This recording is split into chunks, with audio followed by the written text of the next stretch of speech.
आप देख रहे हैं आज की ताजा खबर। मैं हूं आपके साथ जसप्रीत कौर।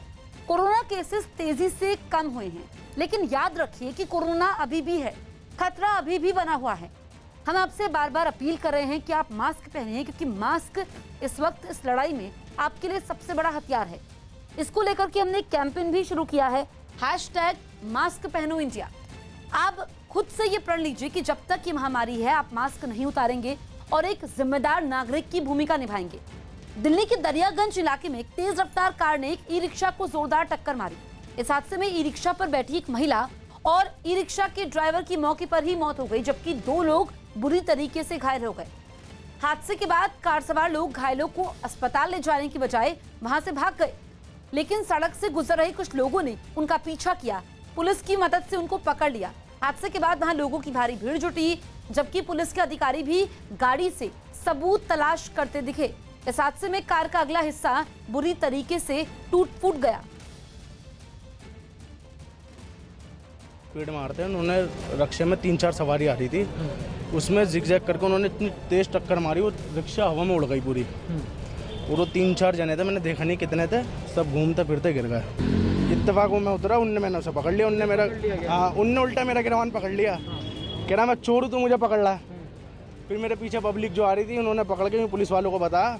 फिर जब पुलिस वालों ने 2-4 डंडे मारे, उसके जब उन्होंने बताया कि हाँ जी। चंडीगढ़ में आम आदमी पार्टी ने स्कॉलरशिप घोटाले का आरोप लगाकर मुख्यमंत्री कैप्टन अमरिंदर सिंह के आवास का घेराव करने की कोशिश की। इस मुद्दे पर आम आदमी पार्टी पंजाब सरकार पर लगातार हमलावर है और इसी कड़ी में पार्टी ने मुख्यमंत्री आवास का घेराव करने की कोशिश की, जिसे पुलिस ने नाकाम कर दिया। पुलिस ने वहां धरना दे रहे आम आदमी पार्टी नेताओं और कार्यकर्ताओं को एक-एक कर उठाया और अपनी गाड़ी में ले जाकर बिठा दिया, लेकिन इस कार्रवाई से प्रदर्शनकारी भड़क गए और मुख्यमंत्री के खिलाफ नारे लगाने लगे। हालांकि पुलिस की सख्ती के आगे उनकी एक न चली। थोड़ी ही देर में सभी प्रदर्शनकारियों को वहां से हटा दिया गया, जिसके बाद पार्टी ने इस घोटाले के लिए सीधे तौर पर कैबिनेट मंत्री साधु सिंह धर्मसोत को जिम्मेदार ठहराते हुए उनके इस्तीफे की मांग कर दी। साधु सिंह धर्मसोत को बर्खास्त करो और 1550 करोड़ रुपया ਜਿਹੜਾ ਹੈਗਾ वो तुरंत जारी करो। लेकिन कांग्रेस ने इस मुद्दे पर आम आदमी पार्टी को केंद्र सरकार के खिलाफ मोर्चा खोलने की नसीहत दे डाली। कि केंद्र की सरकार ने पंजाब ਨੂੰ 3 ਸਾਲਾਂ ਦਾ 1 भी रुपया भेजा है, केंद्र सरकार के खिलाफ मोर्चा खोलना चाहिए। इससे पहले प्रदर्शनकारियों ने पोस्टरों के साथ मार्च भी निकाला और इन पोस्टरों के जरिए पार्टी ने दलितों और गरीब छात्रों को जल्द से जल्द स्कॉलरशिप देने की मांग की। इसके साथ ही आरोप लगाए गए कि केंद्र सरकार से मिलने वाली पोस्ट मैट्रिक स्कॉलरशिप में करीब 64 करोड़ रुपयों का घोटाला हुआ। आरोप यह भी है कि स्कॉलरशिप के तहत मिलने वाले पैसे फर्जी कॉलेजों में बांट दिए गए, जिसकी वजह से दलित और गरीब छात्रों को स्कॉलरशिप नहीं मिल पाई। हालांकि अगस्त 2020 में सामने आए इस घोटाले में पंजाब सरकार कैबिनेट मंत्री साधु सिंह धर्मसोत को क्लीन चिट दे चुकी है, लेकिन विधानसभा चुनाव नजदीक आते ही यह मुद्दा एक बार फिर गरमाने लगा। अमेरिका के इलिनॉइस से डराने वाली कुछ तस्वीरें सामने आई। वहां एक केमिकल फैक्ट्री में भीषण आग लग गई। यह आग वहां हुए एक जोरदार धमाके के बाद तेजी से भड़की और ये धमाका इतना जबरदस्त था कि दूर से ही आसमान में आग का बड़ा गोला बनता दिखाई दिया और फिर पलक झपकते ही पूरी फैक्ट्री आग के शोलों में धधकने लगी। इस भयंकर आग ने पूरी इमारत को चारों ओर से अपनी गिरफ्त में ले लिया। इन उठती विनाशकारी लपटों को जिस किसी ने भी देखा, उसका कलेजा कांप उठा। आसपास के पूरे इलाके में घना काला धुआं छा गया, जिसकी वजह से वहाँ साफ देख पाना तक मुश्किल हो गया। हादसे की खबर मिलते ही वहाँ 1-2 नहीं बल्कि 100 से भी ज्यादा दमकल की गाड़ियाँ पहुँच गयी। हादसे वाली जगह पर पहुंचे फायर ब्रिगेड के कर्मचारियों ने बिना वक्त गवाए तांडव मचा रही इन लपटों पर पानी की बौछार करनी शुरू कर दी। इस काम में हाइड्रोलिक क्रेनों की मदद भी ली गई। बताया गया कि जिस वक्त ये घटना घटी, उस समय फैक्ट्री के अंदर 70 कर्मचारी मौजूद थे। The plant was evacuated. Prior to our arrival, there was about 70 employees on site. They were swiftly evacuated. आग इतनी ज्यादा फैल चुकी थी कि उसे बुझाने में दमकल कर्मियों को कई घंटे लग गए। इन खतरनाक अंगारों ने चंद मिनटों में बर्बादी का ऐसा जाल बना कि उसमें पूरी फैक्ट्री जलकर राख हो गई। हालात बिगड़ते देख आसपास के इलाके को खाली करवा लिया गया। मध्य प्रदेश के कटनी में बीजेपी की युवा इकाई भारतीय जनता युवा मोर्चा के जिला अध्यक्ष मृदुल द्विवेदी को कोरोना नियमों का उल्लंघन करने पर जुर्माना भरना पड़ा। एक दिन पहले मृदुल द्विवेदी ने वहां एक खुली जगह पर अपने जन्मदिन का कार्यक्रम मनाया था, जिसमें कोरोना नियमों को ताक पर रखते हुए लोगों की भीड़ जुटी। जिस मंच पर केक काटने का कार्यक्रम रखा गया, वहां कई लोग एक दूसरे से चिपक कर खड़े हो गए। कार्यक्रम के मंच पर मृदुल द्विवेदी के अलावा कोई भी मास्क लगाए नजर नहीं आया। हालांकि केक काटने के बाद उनका मास्क भी नीचे उतर गया। मंच पर खड़े उनके समर्थकों ने उन्हें केक खिलाया और कुछ लोगों ने उन्हें फूल भी भेंट किए। कोरोना नियमों की अनदेखी कर इस कार्यक्रम में खूब आतिशबाजी भी की गई। भारतीय जनता युवा मोर्चा के जिला अध्यक्ष के जन्मदिन का वीडियो वायरल होने पर प्रशासन ने तुरंत एक्शन लिया। उन्होंने मृदुल द्विवेदी पर 10,000 रुपए का जुर्माना लगाया और उन्हें नियमों का पालन करने की नसीहत दी। उनको 7 दिवस का होम आइसोलेशन कंपलसरी किया गया कि अगर इसमें से बाहर निकले तो फिर कार्रवाई की जाएगी। बताया गया कि जन्मदिन की इस पार्टी को सोशल मीडिया पर भी लाइव दिखाया गया था और वहीं से ये वीडियो प्रशासन की नजरों में आया। थाईलैंड के त्रास से रोंगटे खड़े करने वाली कुछ तस्वीरें सामने आई, जहां हुए एक भीषण हादसे में एक आदमी की जान बाल बाल बच गई। ये घटना एक दुकान के बाहर हुई, जो वहां लगे सीसीटीवी कैमरों में रिकॉर्ड हो गई, जिसकी एक तस्वीर में दिखा कि एक तेज रफ्तार कार उस दुकान की तरफ तेजी से आई और वहां पहले से ही खड़ी कार में जोरदार टक्कर मार दी। ये टक्कर इतनी जबरदस्त थी कि दोनों कारें वहां मौजूद एक खंबे को तोड़ते हुए दुकान की दीवार से जा भिड़ी। इस बीच वो आदमी वहां मौजूद था जो इस हादसे की चपेट में आने से बाल बाल बच गया। यही नहीं, दुकान के अंदर पहले से ही खरीदारी कर रही 2 महिलाएं भी इस घटना में घायल होने से बच गईं, जिनमें एक उस आदमी की पत्नी भी थी। इस हादसे में दोनों कारों के साथ उस दुकान को भी काफी नुकसान पहुंचा। इससे पहले वो आदमी अपनी पत्नी के साथ कार से उस दुकान में सामान खरीदने के लिए जाता दिखाई दिया। उसकी पत्नी तो समय रहते दुकान के अंदर चली गई, लेकिन उसका सामना अचानक आई इस बला से हो गया, जिसमें उसकी कार भी बर्बाद हो गई। उत्तर प्रदेश के मुरादाबाद से चौंकाने वाली तस्वीरें सामने आई। वहां समाजवादी पार्टी के एक कार्यक्रम में कोरोना नियमों की धज्जियां उड़ाई। पार्टी कार्यकर्ताओं ने हाल ही में महानगर अध्यक्ष बने शान अली शानू के स्वागत में यह कार्यक्रम रखा था। लेकिन इस जोश में कार्यकर्ताओं ने कोरोना के किसी भी नियम की परवाह नहीं की। नए महानगर अध्यक्ष के आने से पहले ही पार्टी दफ्तर में सैकड़ों कार्यकर्ता इकट्ठा हो गए। दफ्तर के बाहर भी उनके स्वागत में भीड़ उमड़ पड़ी। हैरानी की बात यह रही कि सोशल डिस्टेंसिंग तो दूर, किसी ने वहां मास्क पहनने की भी जरूरत नहीं समझी। कोरोना के खतरे के बावजूद कई कार्यकर्ताओं ने तो वहां मोटरसाइकिल रैली भी निकाली। हद तो तब हो गई जब शान अली शानू का काफिला वहां पहुंचा, जिसके बाद कार्यकर्ताओं में अपने नेता को माला पहनाने की होड़ मच गई। पार्टी दफ्तर में भी यही तस्वीर देखने को मिली। वहां बैठने के लिए तय दूरी का इंतजाम ही नहीं था। नेताओं ने भी इस मुद्दे पर कोई आपत्ति नहीं जताई। वो तो इस कार्यक्रम में जुटी भीड़ को देखकर इतने खुश हुए कि अपने कार्यकर्ताओं को शाबाशी देते नहीं थके। आपको ये जोश 2022 तक शहर में समाजवादी पार्टी ने 2 जगहों पर इसी तरह के कार्यक्रम किए, लेकिन पुलिस और प्रशासन को इसकी खबर तक नहीं हुई। यूरोप के देश हंगरी में भीड़ जुटाने पर लगी पाबंदी के हटते ही वहां ऑफ रोड फेस्टिवल का आयोजन किया गया। इस खास फेस्टिवल में कीचड़ के बीचों बीच कार रेस करवाई जाती है, जो कोरोना की वजह से लगी पाबंदियों के चलते काफी दिनों से अटकी हुई थी। और पाबंदियों में ढील मिलते ही इस खास कार रेस फेस्टिवल का आगाज हो गया। रेस में शामिल खिलाड़ी अपनी अपनी गाड़ियों को कीचड़ के अंदर से निकालते हुए अपनी मंजिल की ओर तेजी से बढ़ते नजर आए। सिर्फ कीचड़ ही नहीं, जंगल के बीचों बीच बने इन खतरनाक उबड़ खाबड़ रास्तों से भी ये कारें गुजरी और उनसे लोहा लेते हुए जीत के लिए अपना पूरा दम लगाती नजर आई।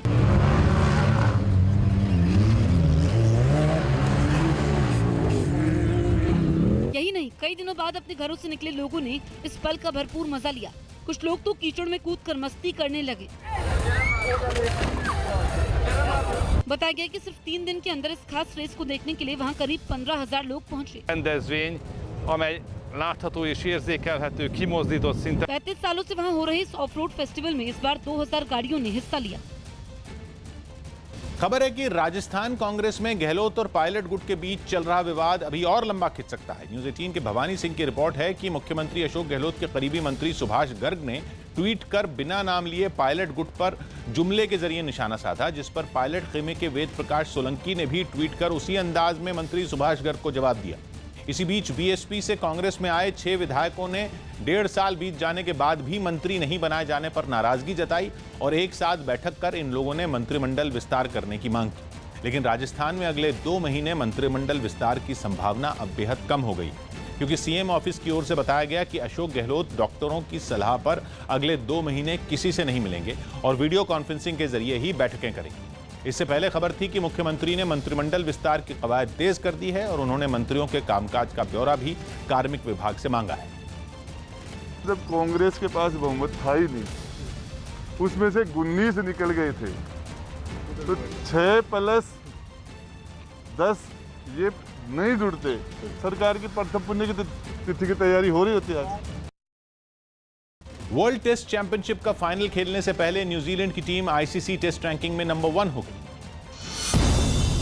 न्यूजीलैंड की टीम आईसीसी की टेस्ट रैंकिंग में पहले स्थान पर पहुंच गई। इंग्लैंड को हराने के साथ ही न्यूजीलैंड की टीम ने यह कामयाबी हासिल की। अब भारत की टीम रैंकिंग में खिसककर दूसरे नंबर पर लुढ़क गई। महाराष्ट्र कांग्रेस ने राज्य में होने वाले अगले सभी चुनाव अकेले लड़ने का ऐलान किया, जिस पर बयानबाजी शुरू हो गई। कांग्रेस के प्रदेश अध्यक्ष नाना पटोले ने दावा किया कि राज्य में कांग्रेस की स्थिति पहले से बेहतर है। कांग्रेस विधानसभा और स्थानिक और लोकल बॉडीज इलेक्शन कांग्रेस खुद के बलबूते लड़ेगी। लेकिन क्या कांग्रेस हाईकमांड ने मुझे बोला, बिल्कुल मैं तैयार हूँ। नाना पटोले के इस फैसले पर बीजेपी ने चुटकी लेने में देर नहीं की। कांग्रेस अगले विधानसभा चुनाव में 25-30 सीटें भी चुन लाएगी या नहीं, ये मुश्किल है कहना। समाजवादी पार्टी के नेता अखिलेश यादव ने दिल्ली में लालू प्रसाद यादव से मुलाकात की और उनका हालचाल जाना। केंद्रीय मंत्री मुख्तार अब्बास नकवी ने दिल्ली में रक्तदान किया। उन्होंने विश्व रक्तदान दिवस के मौके पर दूसरे लोगों से भी इस पहल में आगे आने की अपील की। जो भी व्यक्ति स्वस्थ है, हेल्दी है, उसको ब्लड डोनेशन करना चाहिए।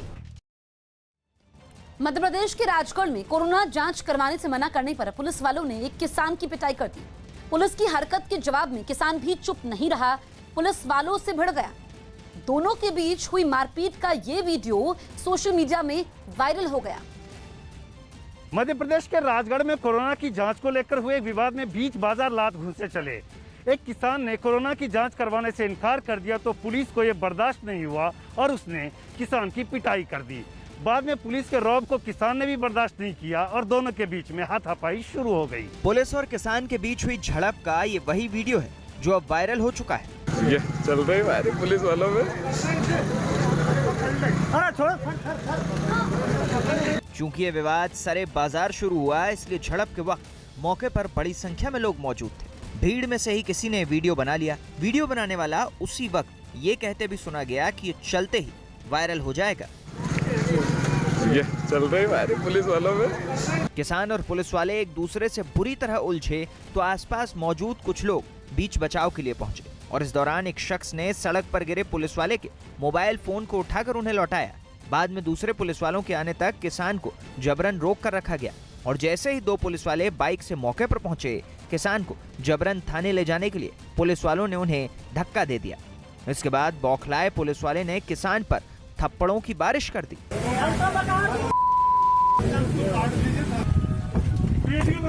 बताया गया कि बाजार के बस स्टैंड पर स्वास्थ्य विभाग की टीम कोरोना का टेस्ट कर रही थी। इसी दौरान एक पुलिस वाले ने बाजार में किसान को रोककर उसे कोरोना का टेस्ट कराने के लिए कहा, लेकिन किसान ने यह कहकर टेस्ट कराने से इनकार कर दिया कि उसने एक दिन पहले ही टेस्ट कराया है। इसके बाद दोनों के बीच में बातचीत बहस में बदल गई। पुलिस वाले का आरोप है कि किसान ने टेस्ट करवाने के लिए कहे जाने पर उसे गाली दी, जबकि किसान जबरन टेस्ट करवाने पर लफड़ा होने की धमकी देता सुनाई पड़ा। हाँ, सही बात है। मैंने तुझे गाली दी, तूने बना फालतू में आप निकल के भर क्या होगा, जो लफड़ा हो जाएगा। मेरे लिए बुलवाओ क्या। बहस बढ़ी तो नौबत मारपीट तक आ गई। पुलिस का दावा है कि आरोपी किसान नशे में धुत था। उसने सरकारी काम में बाधा डाली और किसान के हमले के बाद ही उसे हाथ उठाने पर मजबूर होना पड़ा। हालांकि इस पूरे मामले के बाद किसान के साथ ही पुलिस के रवैये पर भी सवाल खड़े हो रहे हैं। अफ्रीकी देश ट्यूनीशिया में पुलिस की बढ़ती बर्बरता पर लोगों का सब्र ऐसा टूटा कि वो पुलिस पर ही टूट पड़े। ट्यूनीशिया में पुलिस की ज्यादती की खबरें आम हैं, लेकिन पिछले हफ्ते वहां पुलिस हिरासत में एक आदमी की मौत के बाद लोगों का खून खौल उठा और वो राजधानी ट्यूनिस में पुलिस से हिसाब बराबर करने के लिए सड़कों पर उतर आए। मगर जब पुलिस डंडे लेकर पीछे दौड़ी तो प्रदर्शनकारी जान बचाने के लिए भाग खड़े हुए। इस भागम भाग में एक आदमी जमीन पर गिर गया, लेकिन लोग खुद को पुलिस से बचाते या उस आदमी को उठाते। हालांकि बाद में कुछ प्रदर्शनकारियों ने उसकी मदद जरूर की, लेकिन बाकी लोग तो पुलिस से जा भिड़े। जो उनके हाथ में आया उन्होंने उठाकर पुलिस पर दे मारा। एक प्रदर्शनकारी तो कूड़ेदान से पानी की बोतल निकालकर पुलिस पर फेंकता दिखा, तो वहीं एक लड़का तो इतने गुस्से में था कि पुलिस का बैरिकेड उठाकर ही उसकी तरफ दौड़ पड़ा। मगर इसके बाद भी बवाल खत्म नहीं हुआ और प्रदर्शनकारियों ने पत्थर उठा लिए।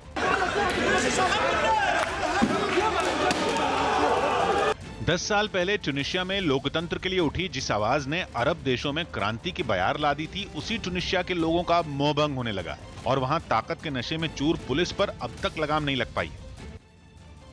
बिहार के जमुई से हैरान करने वाली एक तस्वीर सामने आई, जहां कुएं में गिरे एक सांड का रेस्क्यू किया गया। बताया गया कि वो सांड 40 फीट से भी ज्यादा गहरे कुएं में गिरा था और काफी देर तक वहीं फंसा रहा, जिसका पता लगते ही इलाके के लोग टॉर्च की रोशनी में उस सांड को कुएं से बाहर निकालने में जुट गए। गहरे कुएं में गिरे सांड को लोगों ने रस्सियों की मदद से बाहर खींचना शुरू किया। बेजुबान को बचाने के लिए सभी ने अपनी पूरी जान लगा दी। थोड़ी देर बाद उनकी ये कोशिश रंग लाई और सांड को कुएं से बाहर निकाल लिया गया। उसे इस मुसीबत से बचाने के बाद उन लोगों ने चैन की सांस ली और जोर जोर से नारे लगाने लगे।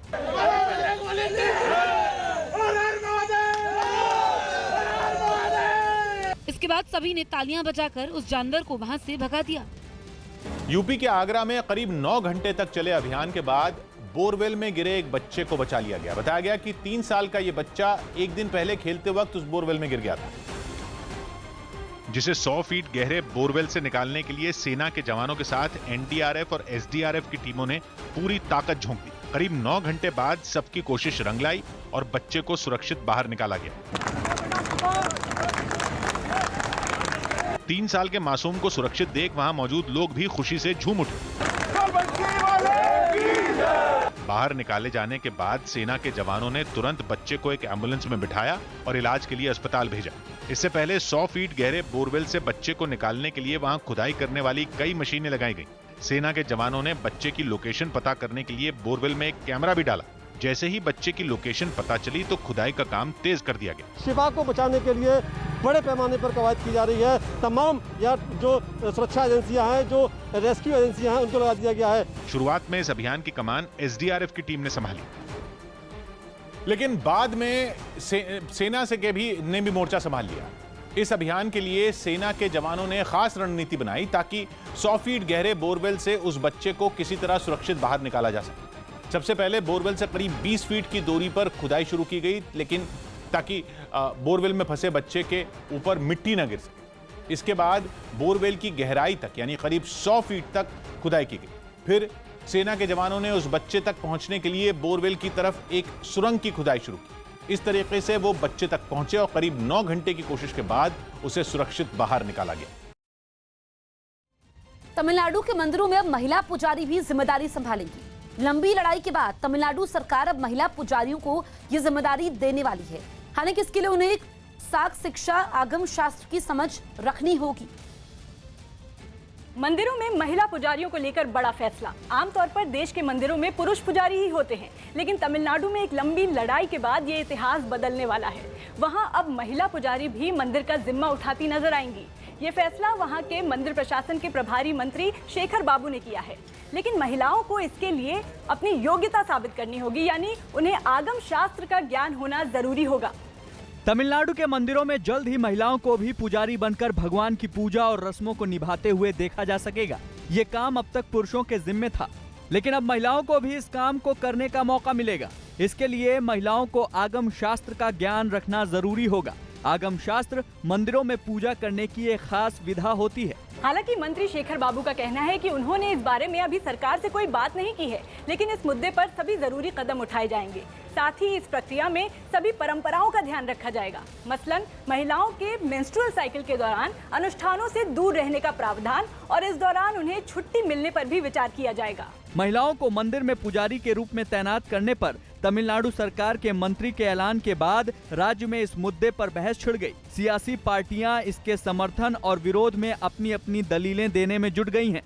दरअसल तमिलनाडु में लंबे अरसे से महिलाओं के पुजारी बनने पर विवाद चल रहा है। 2008 में भी मद्रास हाईकोर्ट में ऐसा ही एक मुद्दा पहुंचा था।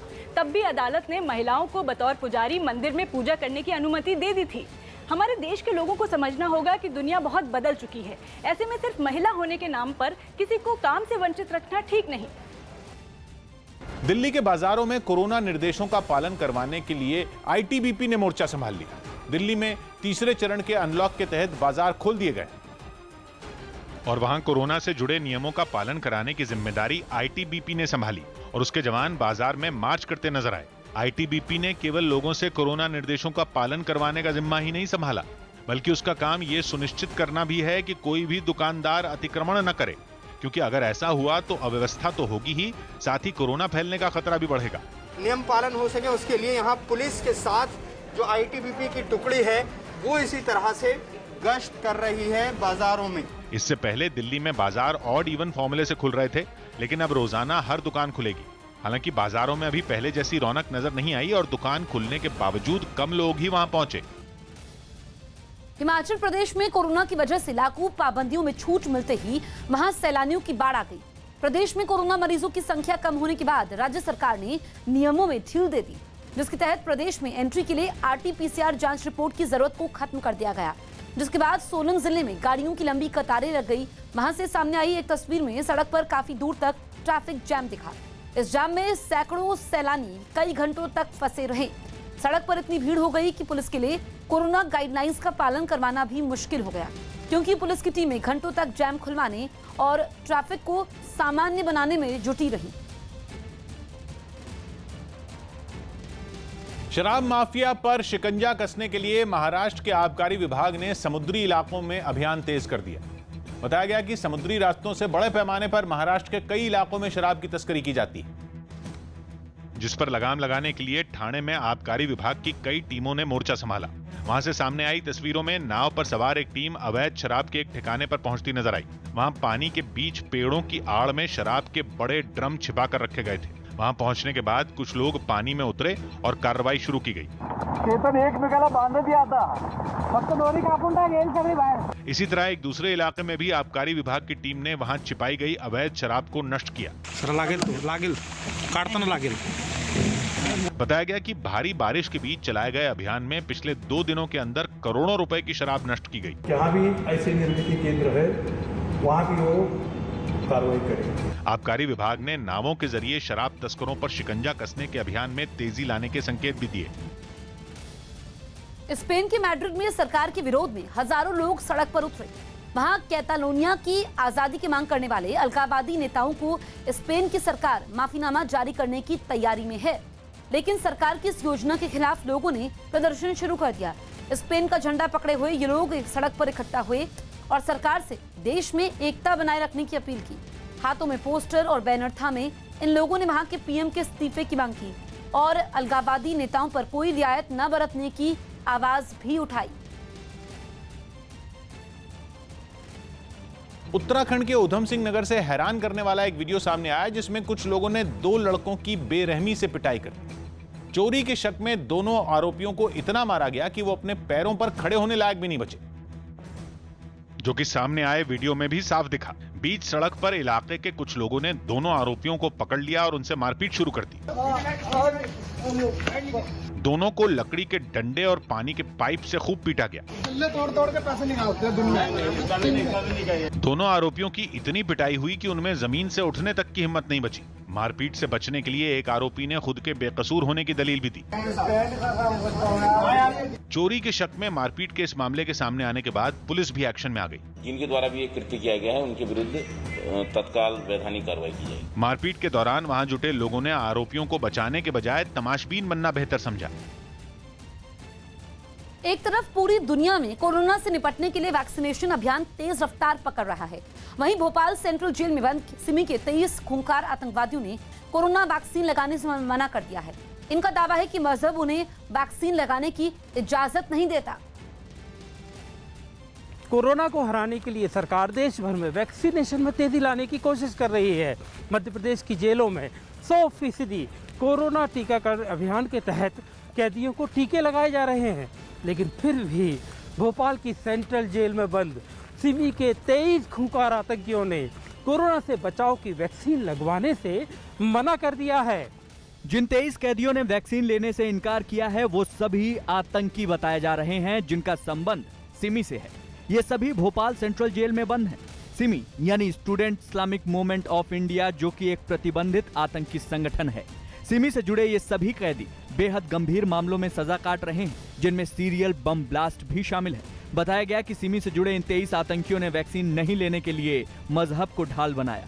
इनका दावा है कि मजहब उन्हें वैक्सीन लेने की इजाजत नहीं देता। उधर सिमी के आतंकवादी मना कर रहे हैं कि हम नहीं लगवाएंगे, हमारा धर्म ऐसी इजाजत नहीं देता। ऐसा तब है जब जेल में बंद करीब 99% कैदियों को वैक्सीन लगाई जा चुकी है। मध्य प्रदेश सरकार ने 15 जुलाई तक राज्य की सभी जेलों में 100% कोरोना वैक्सीनेशन का लक्ष्य रखा है। भोपाल की जेल में इस वक्त 3200 कैदी हैं, जिसमें 28 सिमी के कैदी हैं। इनमें से सिमी से जुड़े सफदर नागौरी समेत 5 कैदियों ने कोरोना के टीके लगवा लिए हैं, मगर बाकी 23 ने साफ इनकार कर दिया है। इन 23 कैदियों को जेल प्रशासन लगातार समझाने की कोशिश कर रहा है। इनके ऐतराज के बाद जेल प्रशासन ने सफदर नागौरी और उनके साथियों को भी इन्हें जागरूक करने को कहा है। मुस्लिम धर्मगुरु भी मुसलमानों को कोरोना से बचाव के लिए वैक्सीन लेने की अपील करते रहे हैं, लेकिन सिमी के इन कैदियों के रवैये से जेल प्रशासन परेशान है। दरअसल सरकार और जेल प्रशासन के परेशान होने की वजह है, एक तो जेल के अंदर कैदियों का आपस में मिलना जुलना होता रहता है, दूसरे उनसे मिलने के लिए बाहर से भी मुलाकाती आते रहते हैं।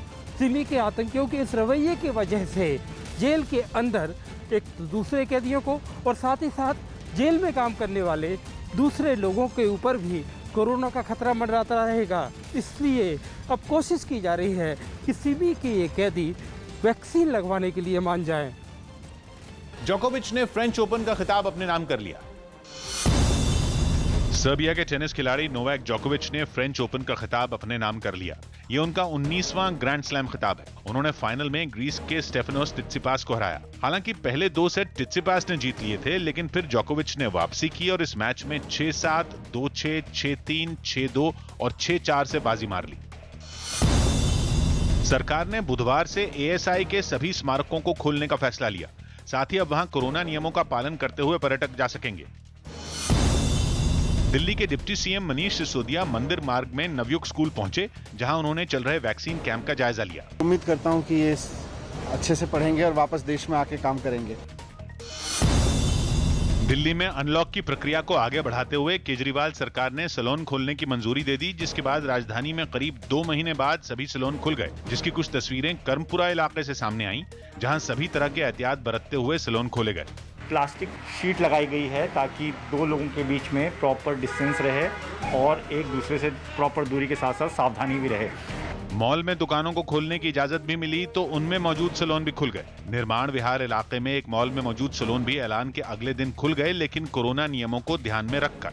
यहाँ जो चेयर हैं सैलून में, यहाँ पर भी डिस्टेंसिंग का ख्याल रखा गया है। सैलून खुलने पर जितनी खुशी उनके मालिकों को हुई, उनसे ज्यादा खुश ग्राहक दिखाई दिए। बाल कटवा के ऐसा लग रहा है बहुत ज्यादा रिलीफ। यूपी में रेहड़ी पटरी वालों और दुकानदारों को कोरोना वैक्सीन लगाने का अभियान शुरू किया गया। इसी का सीएम योगी आदित्यनाथ ने लखनऊ में जायजा लिया। हर एक ग्रुप को हम लोग कवर कर रहे हैं, जिससे कोरोना संक्रमण की चेन को भी ब्रेक किया जा सके। यूपी के मथुरा से एक हैरान करने वाला वीडियो सामने आया। वहां जमीन के विवाद में 2 गुट आपस में भिड़ गए। बताया गया कि एक पक्ष के लोग जमीन को जोतने वहां पहुंचे, जिसकी जानकारी मिलते ही दूसरे पक्ष के लोग पहुंचे। देखते ही देखते दोनों गुटों के बीच झड़प शुरू हो गई। इसी बीच वहां गोली चलने की भी आवाज आई। गोली चलते ही वहां हड़कंप मच गया, लोग इधर उधर भागने लगे। इसी बीच पुलिस भी वहां पहुंच गई। पुलिस के पहुंचते ही दोनों गुट पीछे हटे। बाद में पुलिस ने दोनों तरफ के लोगों की शिकायत पर मुकदमा दर्ज कर लिया। म्यांमार में सेना की तानाशाही पर भड़के लोगों का गुस्सा दक्षिण पूर्वी एशियाई देशों के संगठन आसियान पर फूट पड़ा। यह विरोध प्रदर्शन ऐसे वक्त में हुआ जब म्यांमार की नेता ऑंग सान सू की के खिलाफ बिना लाइसेंस वाले वॉकी टॉकी रखने और कोरोना पाबंदियों के उल्लंघन जैसे सेना के आरोपों का मुकदमा शुरू ही हुआ, जिससे नाराज प्रदर्शनकारियों ने अपना गुस्सा आसियान पर निकाला और उसका झंडा फूंक दिया।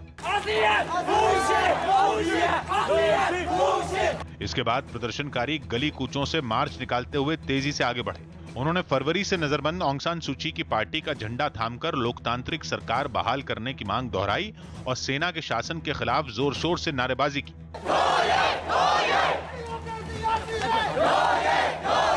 भरे ट्रैफिक के बीच भी प्रदर्शनकारी बिना रुके आगे बढ़ते रहे। असल में आसियान म्यांमार के संकट को सुलझाने में जुटा है, लेकिन उसकी कोशिशों का असर जमीन पर नजर नहीं आ रहा। इसलिए प्रदर्शनकारियों ने आसियान की कोशिशों पर ही सवाल उठा दिए। राजस्थान के पोखरण से हैरान करने वाली कुछ तस्वीरें सामने आई। वहां पानी के एक टैंक में कुछ लोगों को दवाइयों की बड़ी खेप मिली, जिसे उस टैंक में एक बोरी में भरकर डाला गया था। जब टैंक से उस बोरे को बाहर निकाला गया तो बड़ी मात्रा में दवाइयां मिली। इसकी जानकारी स्वास्थ्य विभाग को दी गई, जिसके बाद कुछ अधिकारी वहां पहुंचे और उन्होंने जांच में पाया कि उनमें कुछ दवाओं की एक्सपायरी हो चुकी थी, जबकि आधी से ज्यादा दवाएं ठीक मिली। ऐसे में उन अफसरों ने दवाइयों को अपने कब्जे में ले लिया और इस मामले की जांच के लिए एक कमेटी भी बना दी। उत्तर प्रदेश के कासगंज से रोंगटे खड़े कर देने वाला एक वीडियो सामने आया। वहां चलती कारों पर कुछ लड़कों ने जान जोखिम में डालकर कई स्टंट किए। इस वीडियो के वायरल होते ही इलाके में हड़कंप मच गया, क्योंकि इस खतरनाक स्टंट के दौरान किसी की भी जान पर बन आ सकती थी। वहां से सामने आई तस्वीरों में कुछ लड़के हाईवे पर चलती हुई 3 कारों में सवार दिखे। इनमें एक कार की खिड़कियों से 3 लड़के अपने शरीर का आधे से ज्यादा हिस्सा बाहर निकाले नजर आए, जबकि एक लड़का उसकी छत पर खड़ा दिखाई दी। हालांकि गाड़ी की तेज रफ्तार की वजह से वो ज्यादा देर तक खड़ा नहीं रह सका और वो वहीं बैठ गया। इस बीच कार की खिड़कियों पर लटके 2 लड़कों ने जान जोखिम में डालकर सेल्फी ली और फिर उन्होंने इस स्टंटबाजी का वीडियो बनाया, जिसे बाद में सोशल मीडिया पर वायरल कर दिया गया।